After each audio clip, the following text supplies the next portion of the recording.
بسم اللہ الرحمن الرحیم۔ ہم نے سبق پڑھا تھا رحمان اور رحیم سے متعلق۔ یہ بتائیں کہ لفظ رحمان اللہ تعالیٰ کی وہ کون سی خاص صفت ہے، کس اعتبار سے ہے؟ شاباش، با اعتبار دنیا کے، اور رحیم صفت ہے اللہ تعالیٰ کی با اعتبار آخرت کی۔ باقی تفصیل تو سمجھ میں آ گئی ہے نا۔ ایک سوال ہے یہاں پر، اللہ تعالیٰ نے فرمایا مالک یوم الدین، کہ وہ روز جزا یعنی قیامت کے دن کا مالک ہے۔ دنیا کا کیوں نہیں کہا؟ دنیا کا مالک بھی تو اللہ تعالیٰ ہی ہے، تو پھر یہ کیوں نہیں کہا کہ دنیا اور آخرت دونوں کا مالک ہے؟ یہاں پر خاص آخرت کا تذکرہ کرنے کی وجہ اس کی یہ ہے کہ دنیا میں عارضی ملکیتیں ہیں ہر بندے کی، تھوڑی تھوڑی ملکیتیں۔ میرے پاس یہ گھڑی لگی ہے تو میں اس کا مالک ہوں، عارضی طور پہ مالک ہوں، لیکن وہ آخرت کا قیامت کا دن ایسا ہوگا کہ بندہ اپنے کسی چیز کا مالک نہیں ہوگا۔ یہاں تک کہ فرمایا، آپ لوگوں نے سنا ہوگا کہ انسان کے بدن پر کپڑے بھی نہیں ہوں گے، وہ اپنے کپڑوں کا مالک نہیں ہوگا، تو کسی اور چیز کا کیا مالک ہوگا؟ تو وہاں پر کسی اور چیز کی کسی کی طرف کوئی پرواہ نہیں ہوگی، اگرچہ کپڑے نہ بھی ہوں گے کسی کی پرواہ نہیں ہوگی۔ ہر بندہ حالت ہی ایسی بنی ہوگی کہ ہر بندہ اپنا ہی وہاں پر سوچ رہا ہوگا، ہر بندہ پسینے میں ڈوبا ہوا ہوگا جو جس قدر گناہوں کے اندر ہوگا۔ بات سمجھ آ گئی ہے؟ اسی لیے فرمایا مالک یوم الدین، آخرت کا مالک ہے اللہ تعالیٰ۔ دنیا کا تذکرہ اسی لیے نہیں کیا کہ دنیا میں عارضی ملکیتیں ہیں، کچھ نہ کچھ بندوں کے پاس ہیں، لیکن آخرت ایسی ہوگی کہ کسی کے پاس کوئی عارضی ملکیت بھی کسی چیز کی نہیں ہوگی۔ سورۃ البقرہ، یہ سورۃ البقرہ قرآن کریم کی سب سے لمبی سورت ہے، اور اس کی آیت نمبر 67 سے لے کر 73 تک ایک واقعہ مذکور ہے جو گائے کا واقعہ ہے، جو بنی اسرائیل کو حکم دیا گیا تھا کہ آپ نے یہ گائے ذبح کرنی ہے۔ اس لیے اس سورت کا نام سورہ بقرہ رکھا گیا کہ بقرہ اس سورت کے اندر موجود ہے، لفظ اس کا آیا ہے۔ اس سورت کے ابتدا کے اندر، شروع کے اندر ہی جو اسلام کے جو بنیادی عقائد ہیں، توحید، رسالت اور آخرت کا بیان شروع کے اندر ہی اللہ تعالی نے فرما دیا، اور اسی ضمن کے اندر انسانوں کی جو 3 قسمیں ہوتی ہیں کہ مومن، کافر اور منافق، ان تینوں کا تذکرہ بھی شروع میں ہی اللہ تعالی نے بیان فرما دیا۔ اس کے بعد تذکرہ آئے گا حضرت آدم علیہ السلام کی تخلیق کا، کہ آدم علیہ السلام کو پیدا کیا گیا، پھر فرشتوں سے یہ کہا گیا کہ آپ ان کو سجدہ کریں، ساری چیزوں کے نام بتائیں۔ وہ انشاءاللہ جب تفصیل آئے گی تو وہاں پر ہی آپ انشاءاللہ اس کو دیکھ لیں گے۔ جو پہلا پارہ ہے اس کے تقریباً آخر میں، پہلا پارے کے آخر میں حضرت ابراہیم علیہ السلام کا تذکرہ ہے۔ حضرت ابراہیم وہ شخصیت ہیں کہ جس کو ہر بندہ مانتا تھا، یہودی بھی مانتے تھے، عیسائی بھی مانتے تھے، اور ان کو اپنا پیشوا مانتے تھے۔ بت بنانے والے، بتوں کی پوجا کرنے والے بھی حضرت ابراہیم علیہ السلام کو مانتے تھے۔ وہ الگ بات ہے، بعد میں ان کی مخالفت ہو گئی تھی، لیکن شروع میں حضرت ابراہیم علیہ السلام کو سارے مانتے تھے۔ تو ابراہیم علیہ السلام کا تذکرہ کر کے ان لوگوں کو یہ بتایا کہ آپ ابراہیم علیہ السلام کو مانتے ہو، وہ تو بتوں کی پوجا نہیں کرتے تھے، وہ تو اللہ کو مانتے تھے، اللہ کے سوا کسی اور کی پوجا نہیں کرتے تھے، عبادت نہیں کرتے تھے، صرف اللہ سے مدد مانگتے تھے۔ آپ ابراہیم کو مانتے بھی ہو، ابراہیم کی شخصیت کو مانتے ہو، لیکن وہ جو کہہ رہے ہیں ان کی باتیں عمل نہیں کرتے، ان کی بات کو نہیں مانتے ہو۔ تو ابراہیم علیہ السلام کا خاص طور پر تذکرہ کیا گیا ہے پہلے پارے کے آخر میں۔ اسی طرح پھر بیت اللہ کی تعمیر ہوئی ہے، بیت اللہ بنا، اس کا تذکرہ بھی انشاءاللہ آئے گا، اور بیت اللہ قبلہ بنا، کہ جب پہلے بیت اللہ قبلہ تھا اس کی طرف رخ کر کے نماز پڑھتے تھے۔ جب مکہ سے ہجرت کر کے مدینہ چلے گئے تو مدینہ میں 16 یا 17 مہینے قبلہ رہا مسجد اقصی، بیت المقدس جس کو کہا جاتا ہے، وہ ہمارا قبلہ رہا، کہ جس کے اوپر اسرائیلی ابھی قابض ہونا چاہتے ہیں، وہ مسجد اقصی وہ ہمارا قبلہ تھا۔ بات سمجھ آئی ہے؟ مسجد اقصی ہمارا کیا رہا ہے؟ قبلہ رہا ہے۔ حضور علیہ السلام نے مسجد اقصی کی طرف رخ کر کے نمازیں پڑھی ہیں۔ ابھی ہم رخ کر کے نماز پڑھتے ہیں کس کی طرف؟ کعبہ کی طرف، بیت اللہ کی طرف۔ جب حضور مکہ سے ہجرت فرما کر مدینہ چلے گئے تو مدینہ میں جانے کے بعد 16 یا 17 مہینے شروع میں مسجد اقصی کی طرف رخ کر کے نماز پڑھی۔ تو اب بتائیں، وہ ہمارا قبلہ ہے، مسجد اقصی ہمارا قبلہ ہے، ہمارے پیغمبر نے، ہمارے صحابہ نے اس کی طرف رخ کر کے نماز ادا کی ہے، لہٰذا وہ کسی اور کا نہیں ہے، غیروں کا نہیں ہے، بلکہ وہ کس کا ہے؟ ہم ایمان والوں کا قبلہ ہے۔ وہ بیت اللہ بھی ہمارا قبلہ رہا، مسجد اقصی بھی ہمارا قبلہ ہے، لہٰذا اس کے اوپر غیروں کا قابض ہونا یہ ٹھیک نہیں ہے۔ وہ مسجد اقصی ہماری ہے، ہماری ہی انشاءاللہ رہے گی، ہم اس کے اوپر کسی اور کو قابض نہیں ہونے دیں گے۔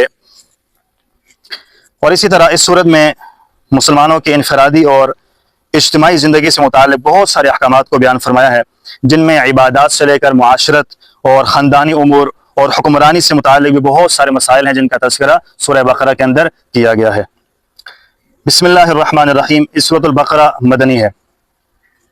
مدنی سے مراد یہ ہے کہ جو ہجرت سے پہلے، یہ مکی مدنی قرآن کے اندر آتا ہے، کچھ لوگ یہ سمجھ رہے ہوتے ہیں کہ جو مکہ میں نازل ہوئی صورتیں وہ مکی ہیں، جو مدینہ میں نازل ہوئی وہ مدنی ہیں۔ ایسی بات نہیں ہے، بات دراصل یہ ہے کہ جو ہجرت سے پہلے نازل ہوئی صورت ہے یا آیت، وہ کیا کہلائیں گی؟ مکی کہلائیں گی۔ حضور نے ہجرت فرمائی مکہ سے مدینہ کی طرف، مدینہ چلے گئے، ہجرت کے بعد جو صورتیں نازل ہوئی یا جو آیتیں نازل ہوئی ان کو کیا کہا جاتا ہے؟ مدنی کہا جاتا ہے۔ تو یہ صورت جو ہے نا وہ ہجرت کے بعد نازل ہوئی ہے، کچھ آیات ہوں گی پہلے بھی لیکن ہجرت کے بعد کی آیات ہیں زیادہ تر اس کے اندر، اسی لیے اس کو کیا کہا جاتا ہے؟ سورۃ البقرہ مدنی کہا جاتا ہے۔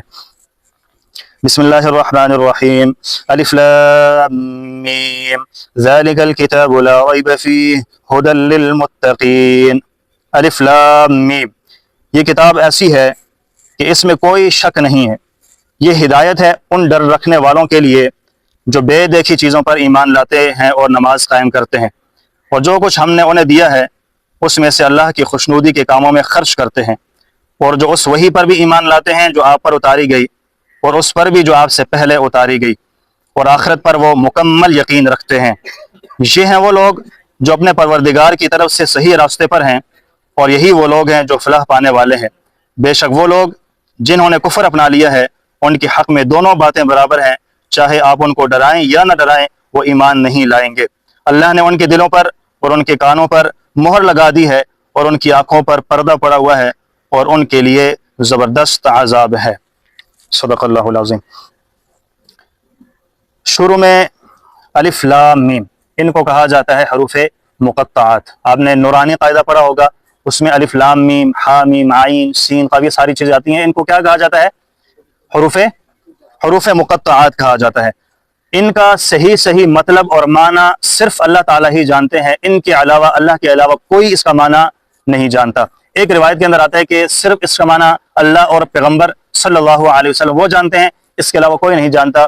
بلکہ صحیح بات یہی ہے کہ دنیا میں کوئی بھی الف لام میم کا جو صحیح معنی ہے وہ نہیں جانتا، صرف یہ اللہ تعالیٰ ہی اس کی مراد کو سمجھنے اور جاننے والے ہیں۔ اور یہ ان لوگوں کے لیے چیلنج ہے کہ جو کہا کرتے تھے کہ ہم قرآن لے کر آئیں گے، تو اللہ نے فرمایا کہ آپ ایک آیت بھی نہیں لا سکتے ہو، صورتیں تو بہت بڑی بات ہے، آپ الف لام میم کا ترجمہ کر کے بتا دو، اس کا آپ ترجمہ نہیں کر سکتے ہو۔ بڑے بڑے عربی دان آئے لیکن اس کا صحیح معنی اور مفہوم نہیں بتا سکے، اس کی مراد اللہ ہی جانتا ہے، اس کے علاوہ کوئی نہیں جانتے۔ اس سے پتہ چلا کہ قرآن کی مثل کوئی بندہ کسی قسم کی کوئی ایک آیت یا ایک حرف بھی نہیں لا سکتا ہے۔ یہاں پر تذکرہ ہے کہ قرآن میں کسی قسم کا شک نہیں ہے، یہ قرآن ہدایت ہے للمتقین، پرہیزگاروں کے لیے۔ سوال یہ پیدا ہوتا ہے کیا یہ کتاب کافروں کے لیے ہدایت کا ذریعہ نہیں ہے؟ یہاں پر تو کہا کہ ھدی للمتقین، یہ متقیوں کے لیے ہدایت ہے، کافروں کے لیے ہدایت کا تذکرہ نہیں کیا۔ یہاں پہ ہونا چاہیے تھا سب کے لیے ہدایت ہے۔ وجہ اس کی یہ ہے، جواب اس کا یہ دیا ہے، یہ ہدایت ہے تو سب کے لیے، لیکن اس سے فائدہ صرف ایمان والے ہی اٹھاتے ہیں، کافر اس سے فائدہ نہیں اٹھا رہے۔ صرف ایمان والے اس کو پڑھتے ہیں، پھر اپنی آخرت کے بارے میں سوچ رکھتے ہیں، پھر اپنی دنیا کو بہتر بنانے کی کوشش کرتے ہیں، اپنی آخرت کو بہتر بنانے کی کوشش کرتے ہیں۔ فائدہ صرف ایمان والے اٹھاتے ہیں، کافر دنیاوی فائدہ اٹھاتے ہیں، لیکن ایمان والے لوگ اس سے اپنی آخرت کا فائدہ اٹھاتے ہیں۔ اس لیے یہ ہدایت ہے متقیوں کے لیے کہ جو خاص آخرت کا فائدہ اٹھانے والے لوگ ہیں۔ فرمایا الذین یؤمنون بالغیب، متقی وہ لوگ ہیں کہ جو بن دیکھی چیزوں پر ایمان لاتے ہیں۔ اس سے مراد وہ چیزیں ہیں کہ جو آنکھوں سے دکھائی نہیں دیتی ہیں، نہ ہاتھ سے چھو کر یا ناک سے سونگھ کر انہیں محسوس کیا جا سکتا ہے، بلکہ وہ صرف اور صرف اللہ تعالیٰ کی وحی کے ذریعے معلوم ہوتی ہیں۔ یعنی یا تو قرآن کریم میں ان کا ذکر ہے یا حضور علیہ السلام نے وحی کے ذریعے وہ باتیں معلوم کر کے ہمیں بتائیں۔ مثال کے طور پہ اللہ تعالیٰ کی صفات ہیں، جنت ہے، دوزخ ہے، فرشتے ہیں، نہ ہی ہم اپنی آنکھوں سے اس کو دیکھ سکتے ہیں، نہ ہی ہم ناک سے اس کو سونگھ کر ہمیں پتہ چل سکتا ہے، نہ ہی ہاتھ لگا کر ہمیں پتہ چل سکتا ہے۔ یہ صرف وہی چیزیں ہیں کہ جو ادراک ہمیں پتہ نہیں ہے، قرآن کے اندر ہمیں بتایا، حدیث کے اندر بتایا، بس یہی ہمارے لیے کافی ہے۔ اسی لیے فرمایا کہ بن دیکھی چیزوں پر وہ لوگ ایمان لاتے ہیں۔ اگر دیکھ لیا ہوتا تو پھر تو امتحان ہی نہ ہوتا۔ اگر آخرت کو دیکھ لیا ہے، جہنم کو دیکھ لیا ہے، اس کے عذابوں کو دیکھ لیا، جنت کی نعمتوں کو دیکھ لیا ہے، تو پھر تو ہر بندہ صحیح طریقے سے عمل کرے گا۔ بات سمجھ آ گئی ہے؟ اب دیکھا ہوا نہیں ہے، بن دیکھی چیزوں کے اوپر نہ جنت کو دیکھا، نہ دوزخ کو دیکھا، نہ ہی آخرت کے باقی جو حوالے ہیں ان چیزوں کو دیکھا، بن دیکھی چیزوں کے اوپر ہم نے فرشتوں کے اوپر ہم ایمان لائے ہیں۔ تو اسی چیز کو کہا جاتا ہے امتحان، کہ دیکھا ہوا نہیں ہے، اب ایمان لاؤ کہ آپ ایمان لاتے ہو یا نہیں لاتے ہو۔ اب پتہ چلے گا کہ قرآن نے تو آپ کو کہا کہ ایمان لاؤ، نبی نے کہا ایمان لاؤ، آپ دیکھتے ہیں کہ ایمان لاتے ہو یا نہیں لاتے ہو، تب پتہ چلے گا۔ اگر اپنی آنکھوں سے دیکھ لیا ہے جہنم دوزخ کو تو پھر ایمان لاتے ہو، تو پھر تو وہ بن دیکھی چیزوں پہ نہ ہوا، پھر تو وہ مزہ تو نہیں آتا۔ مزہ تو تب ہے کہ دیکھا نہیں ہے تب ایمان لے کر آؤ، اور ہم نے دیکھا نہیں، نہ جنت کو دیکھا ہے، نہ جہنم کو دیکھا ہے، نہ ہی ہم نے فرشتوں کو دیکھا ہے، یہاں تک کہ نہ ہی ہم نے اپنے نبی کو دیکھا ہے، لیکن ہمارا ایمان سب کے سب کے اوپر ہے کہ سب کے سب برحق اور سچے ہیں۔ اس کو کہا جاتا ہے کہ متقی وہ ہے کہ جو بن دیکھی چیزوں کے اوپر ایمان لانے والا ہے۔ اور فرمایا کہ وما انزل من قبلک، کہ اس کے اوپر بھی ایمان لاتا ہے جو اس کتاب سے پہلے کتابیں نازل ہوئی ہیں۔ ایک تو یہ قرآن ہے، اس کے اوپر تو ایمان ہے سب کا۔ جو اس سے پہلے کتابیں نازل ہوئی یا صحیفے نازل ہوئے ان کے اوپر بھی متقی بندہ ایمان لاتا ہے۔ یہ نہیں کہتا کہ تورات غلط ہے، زبور غلط ہے، انجیل غلط ہے۔ اب کے لوگوں نے ان کو اپنی طرف سے بنا کر غلط تو کر دیا، لیکن جو آسمان سے اتری تھیں تب تو بالکل برحق اور سچی تھیں۔ ہمارا اس کے اوپر کیا ہے؟ ایمان ہے۔ جس نبی کے اوپر اتری وہ نبی بھی برحق تھے، اس کے علاوہ انبیاء بھی برحق ہیں۔ جو صحیفے اللہ نے اتارے وہ بھی برحق اور سچے ہیں، اس کے اوپر ایمان ہے۔ آخر میں ایک بات کہ ختم اللہ علی قلوبہم، کہ اللہ تعالیٰ نے مہر لگا دی ان کے دلوں کے اوپر۔ اب یہ جو لوگ ضد اور ہٹ درمی کے اوپر ہوتے ہیں ان کے دلوں کے اوپر اللہ نے مہر لگا دی ہے۔ اللہ تعالیٰ کی طرف سے اس کے دل پر مہر لگا دی جاتی ہے، اس شخص کے دل پر مہر لگا دی جاتی ہے جس کے بعد اس سے حق کو قبول کرنے کی صلاحیت ہی ختم ہو جاتی ہے۔ لہٰذا یہ دعا کیا کرے کہ اللہ تعالیٰ ہمارے دلوں پر مہر نہ لگائے کہ اگرچہ بندہ حق دیکھتا ہے لیکن اس کو قبول نہیں کرتا، حق کو سنے گا لیکن اس کو قبول نہیں کرے گا۔ یہی چیز ہے کہ اللہ نے ان کے کانوں کے اوپر اور ان کی آنکھوں کے اوپر مہر لگا دی ہے کہ سب کچھ دیکھیں گے، سنیں گے، سمجھیں گے لیکن اس کو قبول نہیں کریں گے۔ اس کو کہا جاتا ہے اللہ کی طرف سے مہر لگا دینا۔ اللہ تعالیٰ سے دعا ہے کہ اللہ تعالیٰ ہمیں جو متقیوں کی صفات یہاں پر بیان ہوئی ہیں، اللہ تعالیٰ متقیوں والی صفات ہم سب کو نصیب فرما دے، اور اللہ تعالیٰ اس حالت سے ہمیں محفوظ فرمائے کہ جو منافقوں کی اور کافروں کی حالت ہے۔ اللہ کریم ہم سب کو عمل کی توفیق عطا فرمائے۔ صدق اللہ العظیم۔